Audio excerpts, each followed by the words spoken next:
Greetings and salutations to our fine podcast audience. Welcome to episode 172. We made it. We made it. And if all of you who are watching are wondering, Ed's not crying. He just has something in his eye. Woo. I had to take my contact out. I threw it away. Oh, good. I just threw Now it you away. can't see I it. tried to put it back in and it got worse. So Just look at the red light. contact wearers, you know what I'm talking about. Yes, Sometimes yes. they just I just wanted to take up for you and address Okay, that to well, the audience it in don't case matter. they are looking into your eyes. I don't think there's anybody out there that cares that much about me. That's not true, Ed. The people I know that care the most about me, they ain't watching this podcast. Does that say something about you or the podcast? Yes. Okay. All of the above. So, all right. How are you, Nathan? I'm You doing good. I'm doing Good? good. Did you see in our question form? I just looked at it before we came in here, looking to see the questions for today. They weren't in there because you'd already moved them, but the someone has sent in more names for the podcast. Oh. In the question form, our super fans. I said on the Not Great Parents podcast that we have super fans. Molly also laughed at me, and I said they laugh at me on the other podcast as well. Yet we have now had two people, or the same person, two different times. Right? Do you want to tell us what they are? I'd have to look them up. I can't remember what they are. So but they weren't memorable. Well, I didn't say we have good super fans. I just said we have super fans, Well, and they are. They may be the quality of the podcast. That's very The possible. fans might be better The than the fans podcast. are a reflection of the podcast. But anyway, I just wanted to say, keep sending them in. Well, we eventually will actually look at them and maybe We'll take do them a whole. seriously. Maybe we'll do a whole series if we get enough. A whole session on. We will list all of them and let people vote. Do a and bracket. then whichever one they choose, we will not pick. That's right. It is known within our social media team that there's nothing our social media team loves more than coming up with brackets. So we can come up with brackets and let people vote. There is a fun in coming up with brackets for things. So. Well, maybe I will that could say, be possible. speaking of fans, we had probably our most popular podcast episode last week. You told us that, and I'm surprised. Lots of folks were interested in seeing whether or not people from the Old Testament went to heaven. And we gave conclusive evidence. Maybe some of them. I guess. I don't think any of them knew anybody in the Old Testament. I can't imagine that they. Maybe They're awfully concerned. Perfect. What if it perfect. was someone from the Old Testament who has their name Google alert? Every time it says Old Testament guy, Hezekiah's like, here I go, Google alert, get on my super fan. So- Who's the guy that never died? Enoch? Enoch. Enoch. And And Elijah. Elijah. it says a little something that our youth minister doesn't know those two. I'm just saying. I don't know what that means, but you should email. You should have sent that in, Sawyer. It could have been anonymous You at could have that sent it point. anonymous. It could have been anonymous and go. I'm I'm just wondering, not because it matters. I'm doesn't assuming, matter. It I was really going to say, doesn't. I'm going to assume since it doesn't matter, there's never been I've never had a teenager go, tell me about Enoch. No, Yeah, no, that's. Only the listeners to this podcast. maybe. Oh, most of them going to have to go look up. Oh, Enoch. they're going to, and that will be a question. Tell me about Enoch. Speaking of questions from children, this one that we have today, look at that segue. This one today actually was framed that way. Okay. Someone sent in a question anonymously again, but it said their child has a question for us. I would like to say, if you're making your child watch this podcast and it's not punishment, that's sad. Or maybe they want an answer to give to their child. I did find out the other day that a friend of mine who goes to this church, whose daughter, who's 2.5, going on 3, or maybe has just turned 3, who refers to me as Daddy's friend all the time. Apparently, I have replaced Coco Melon as her preferred watching. They'll just turn on sermons that I'm on, and she will sit down at 3 years old to watch Daddy's friend. Well, let me tell you something about that. That kid also used to listen to sermons. Oh, no, 100%. So that's what I told them. He would ask me, who's a really good preacher? And then I'd find him just listening to them. Listening to Charles Stanley go on And on. lots of other people that none Oh, of you all yes. would know. Yes. That's just weird. So, well, I want to be clear. This is a 3-year-old. I think they may just like the tone of my voice. I don't think the 3-year-old is. Well, you are the loudest. That That's is for true. sure. Yes, you That are. is true. Okay, So, here is the question. My child wants to know how God forms human beings. Well, the kid that sits around and thinks about that, apparently. Are our souls created? now, hang on. This is a 34-year-old who just lives with their parents, and they still refer to them as their child. I am assuming This it's a young is child. the question Sawyer emailed. That's right. Sawyer emailed it to his mom back in Missouri and said, "Can you send this in for me, please?" Well, for whoever, however old the child, they want to know, are our souls created and with God before our bodies are born, or does God create the soul while we are being formed in the womb? And they want us to address 2 scriptures from the Old Testament, Jeremiah 1:5 and Psalm 139, 13 through 17, about how God forms us. Do we take those scriptures literally or not? So, what do we want to tackle first? It feels like those are 2 different questions. It feels like there's the question about How does God form us is a biology question. I guess. It's a human. Yeah, I mean, Yeah. well, yes. Then there may be 3 questions. So there's the how does God form us biologically? There's then this question about the soul existing before the body, Yes. and then there's another question about do I take Jeremiah 1:5, literally. So I guess I would say the same thing about the biological question is I am not a very scientific-minded person, even just in my own. I know both of you are more interested in kind of. but biology didn't interest me that much. Yeah, I don't know. like chemistry. I like other sciences. but- Yes. So, but I'm just saying, for me, as far as how God forms our bodies, our as human beings, my answer to that would be science is doing a pretty good job of figuring that out these days. And I think to say how does God do it, I think it is perfectly okay for a believer to say what science is revealing about the way that human bodies are formed. God is active involved in that. I remember reading, I think, and honestly, I think that's a good answer to give to your child, because what you don't want to put your child in the conflict of is saying there's this answer that spiritual people believe that's different than the biological answer that people have, because God is at work through this. I mean, all truth is God's truth.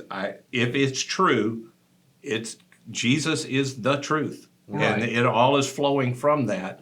So we know how that takes place, and I would just say God set up a process through which, and if you want to have the whole talk about sex, this is a great opportunity. Congratulations for the opening. Yes.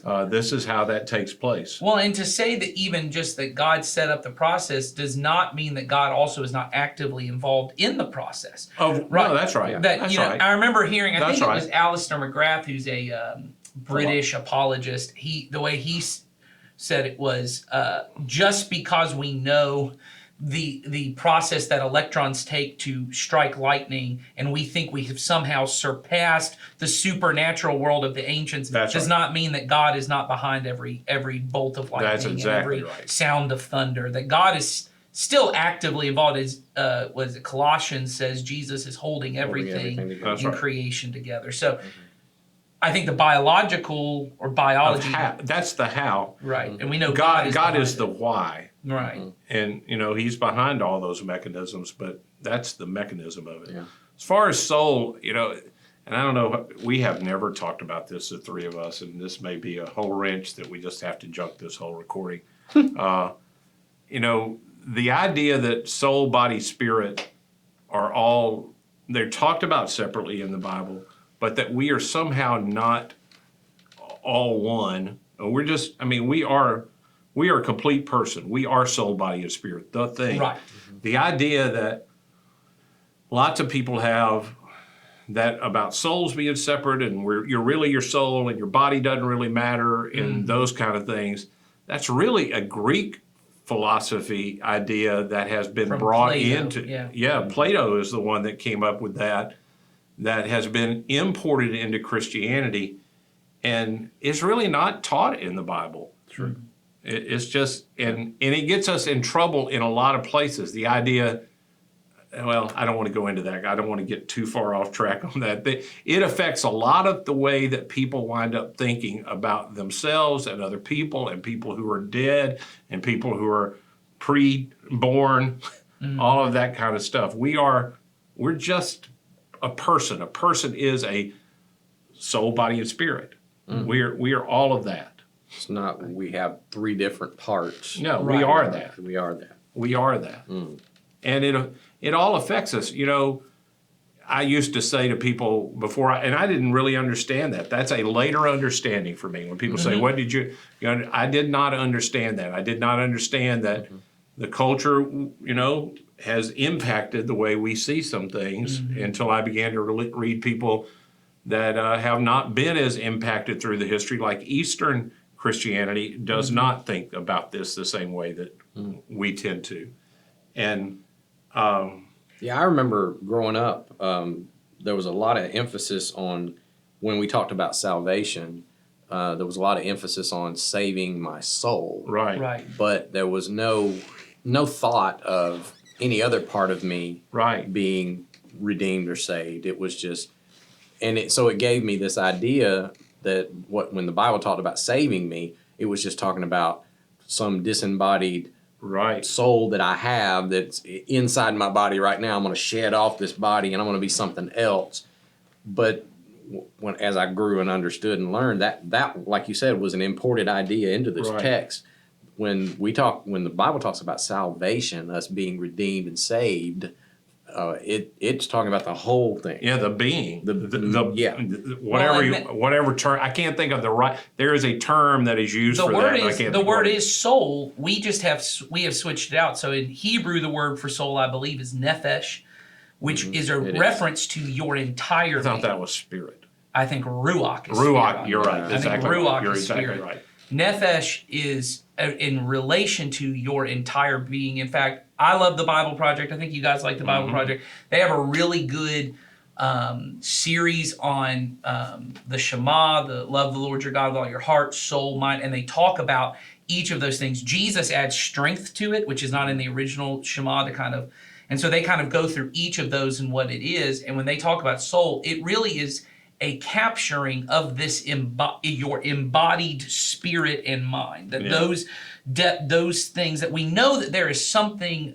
There is a mind. We know this from philosophy and from the Bible. There is a mind that is distinct from my brain. That there is the physical part of my brain, but there is a mind that exists outside. It's not separate. It's just distinct from mine. It's very much like the thing we were talking about with biology can explain how a human being comes to be. Biology can tell me what is happening with my brain. It cannot tell me what I'm thinking. I think Jason's used an example before that with my mind, I can think about my brain. Right. Like it gives me the ability. Yep.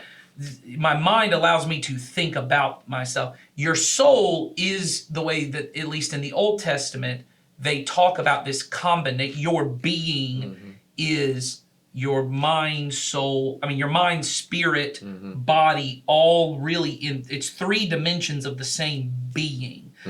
And so, to the question, this would be my thing of how did they phrase it? Because I want to do justice to the question. I'll just rephrase what I think they're asking. Okay.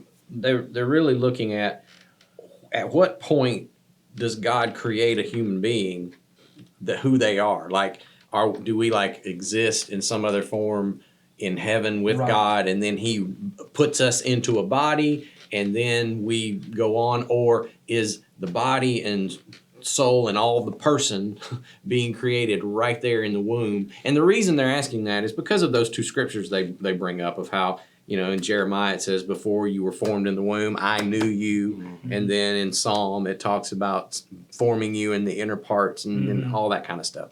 So they want to know how much of that is literal, that we are formed in our mother's womb, or does that happen before or after? I think the first part of it, of the soul being implanted into the body, once again comes more from, and I think maybe your kid, maybe they've seen this movie. The Pixar movie Soul is a good representation of what most people think it happens. There's this soul that's kind of the real me and is passionate, and it goes into a body, and then when I die, it leaves my body, and it kind of comes back and forth. I think that's more of what we said earlier, this Platonic Plato version of what Plato, not Play-Doh, Plato's version of what our soul is. Whereas I think a better representation in the Hebrew form is when he says, I formed you in your mother's womb. You know, I saw your unformed substance. I knit you together in your mother's womb in intricate detail. I think he's referring to all of you and not just some physical matter that exists within a body. He is saying, I formed you. Just like I wouldn't say to my wife, like, I love your soul, but I'm not crazy about your body. Or I love your body, I ain't crazy about anything else you got going on. That's like right. Either way you say it's an insult. It's an insult, because and it's we not, know we're one. Yes. We know we are, and it's not really possible. Everyone's kind of aware. What I may love flesh, but that's not you, right? Or my flesh is me. Like you have to figure it out. And so my answer to this question, and I'll stop talking, is I think in Jeremiah 1:5 when he says, "I knew you before I formed you," I don't necessarily know that even means. You existed before you existed before you existed. I think what he means is almost like when I would say to my daughter, I loved you before I met you. You know what I mean? There was a you that we hadn't even conceived you yet, but I knew that before, and I say this to my daughters all the time, I chose to love you before we ever even decided to foster. Before we ever fostered, I decided whoever was coming through, I'm going to love that kid. I'm going to love who they are. And so I think when God is saying, I knew you before I formed you, the benefit is he's the one who gets to form you. So what he's saying is I thought you up. That's my interpretation of those verses. Yeah, I think I'd agree with that. I do too. I was sitting here thinking about a thing that I heard Dallas say the only time I heard him speak in person, and he said every action we take, and every word we say, which is an action, starts with a thought, and the same. And he said, and the same is true with God. So when God, you began as a thought for God. Yep. And God has the capability of thinking about you before you are, just like we do. Yep. And I think that caused, that's how it all starts. Now, I think the definitive answer, one of our elders that I'll smile about, I don't know whether he watches or not, the definitive answer to this question is, we don't know. Right. The definitive answer is the Bible doesn't clearly say. That's right. So you've asked us a question. We've given you some really, what we think are good thoughts about it, and some that probably aren't. But the truth is, this does exist in the realm of we don't know, which in a lot of these we have to also hang on to. If we don't really know, it probably doesn't really matter. Yeah. And I would this is sort of adjacent to the question. If a child asks a question and you really don't have an answer, it's okay to say, well, honey, we just don't know that. That's for right. sure. And then engage them in a conversation about, and it might be interesting to find out, well, why do you ask? Right. Why is this important to you? And what you might find is there may be something else going on that has prompted this question that really is the question down deep that maybe you can provide some answers to. But it's okay I think it's important for our kids to hear us say sometimes, I just don't know the answer to that question, because it gives them the permission to wonder and to not be, perfectly settled on every single thing. Not saying that's why you asked this or that even, but it just hit me as we said that as we came to that answer. In the end, we just don't know that. That might have caused you to think, well, gosh, now what do I tell my kid? Right. And I just thought that's important to know. Well, and I think remember. In that same vein, and I don't know who asked this, I don't know what your family situation is, but if your family situation is at all similar to mine in that for your children, the practical details of their birth were not the way that we know that God would have intended them to have happened.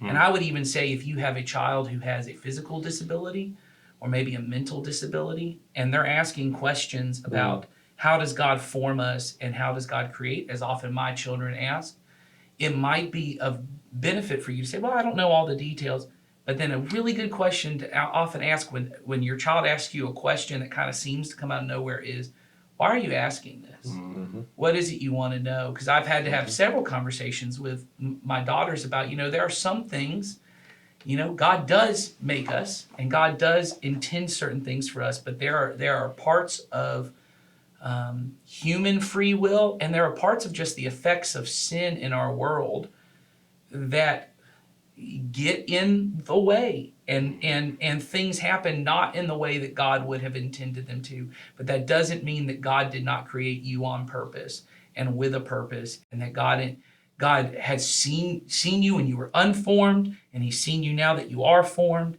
and that there's a lot of things in between those things. I think for kids who don't, they just did not get the way that God would have intended the whole thing to have gone. There's a lot of what we would call existential questions of why do I exist or should I exist, that can become very heavy. And I know my family's not the only family in our church where that is the case, where maybe mom or dad's not in the picture, or there's a physical disability or a mental disability. And those are real questions. I would just encourage you as a parent, that may be a better answer to this question anyways, to answer their question with a question, because there may be something behind the question that's, as we've said, the literal answer, the practical answer to this question may not be very beneficial, but the question of why your child exists is of infinite importance, not only to them, but to God. God wants them to know, I made you to know you and to love you. And that's important for them to know. So I would add that as just a I caveat. agree with all that. Oh yeah. I think we got into the Not Great Parents podcast. Yeah, maybe That's- that'll be a future question on that. which is coming up in a couple of days. Yeah, 2 days we'll have another one in the mix. That's right. If you're not watching that podcast, I do, and it's outstanding. Thank you for saying I will that. say that. Thank you for I've saying enjoyed it, and that's not just because I'm on some of those episodes. You're on several of the I know, episodes. but that's not why I said. No, I know. I thought y'all are doing a great work over there. I So if appreciate you're a that. parent, you're not watching it, you need to get You on should that. be doing it. Good stuff. So, all right, next week we have a double episode. We have 2 questions for the next episode. They are crazy. Okay. Crazy questions. It's going to get crazy next week. I must not have seen these. Did they come from Missouri? Does it start Is that an geotagging? insult to our friend Sawyer? Is that an insult to Sawyer? Crazy people come from Missouri. It's true. Yeah. All right. So join us next week for the crazy 2 for episode, and we'll see you then. Bye.